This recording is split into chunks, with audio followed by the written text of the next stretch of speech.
तो आज हम पढ़ेंगे इन्वेस्टिगेशन ऑफ बाइलरी ट्रैक्ट। ये है अपना स्पेशल रेडियोग्राफी के अंदर next topic, investigation of biliary tract. सबसे पहले हम पढ़ेंगे बाइलरी ट्रैक्ट। बाइलरी ट्रैक्ट में क्या होता है? बाइलरी ट्रैक्ट में फॉलोइंग इन्वेस्टिगेशन इंक्लूड होती हैं।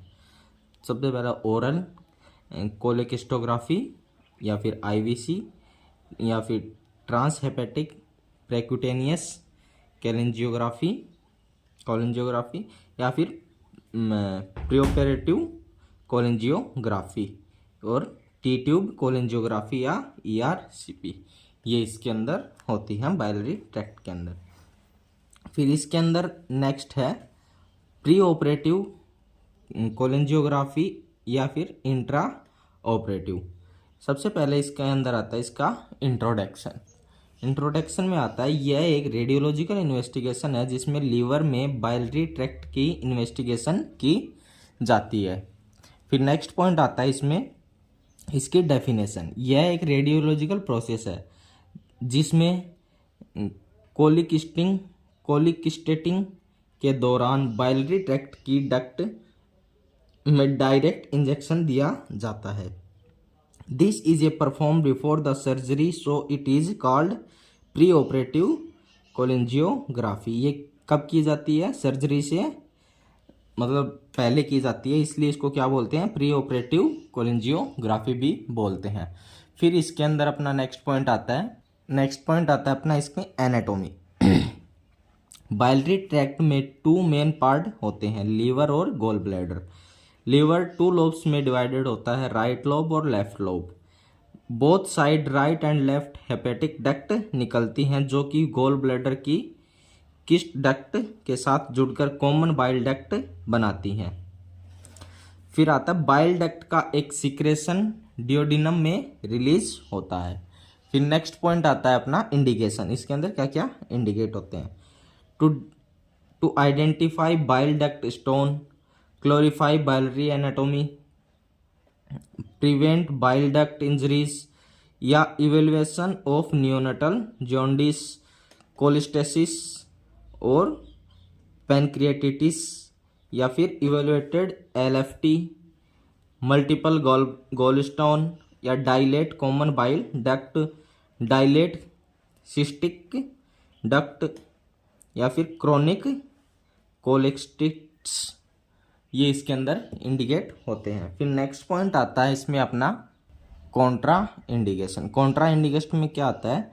एएसटी और कॉन्ट्रास्ट एलर्जी। अगर कब कब हम कॉन्ट्रास्ट मीडिया नहीं देंगे, एएसटी पॉजिटिव हो तो नहीं देंगे और कॉन्ट्रास्ट एलर्जी हो तो नहीं देंगे, एलर्जी टू कॉन्ट्रास्ट मीडिया हो तो नहीं देंगे, सस्पेक्टेड प्रेगनेंसी हो, प्रेगनेंसी की संभावना हो तो नहीं देंगे, रिसेंट बैरियम स्टडी तो नहीं देंगे।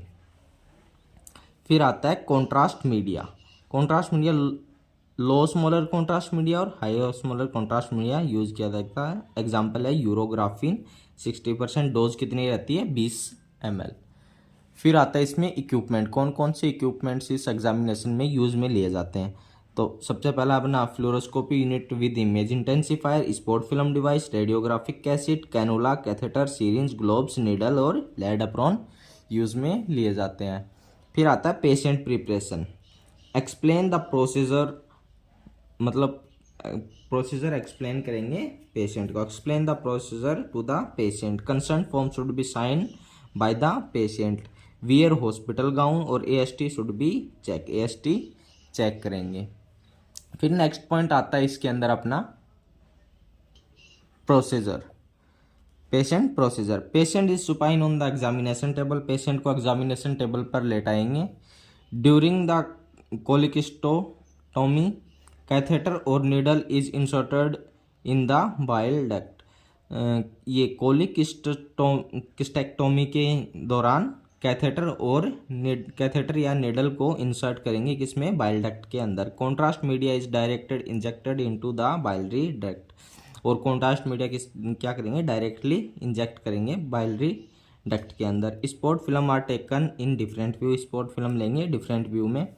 इफ स्टोन स्ट्रक्चर और obstruction are detected on X-ray image, removed by the remove by the surgeon before the incision closed. यदि स्टोन स्ट्रक्चर और या ऑब्स्ट्रक्शन आर डिटेक्ट हों किसमें, एक्सरे इमेज में, तो सर्जन के द्वारा इंसिजन क्लोज करने से पहले उसको रिमूव करवा देंगे। फिर आता है इसमें फिल्मिंग। नेक्स्ट पॉइंट आता है इसमें, इसके अंदर अपना filming. Preliminary film should be taken, कौन सी फिल्म लेंगे, प्री लाइनरी फिल्म लेंगे। Spot film should be taken, spot film लेंगे। कौन सा होगा, AP, LAO और RAO, left anterior oblique, right anterior oblique.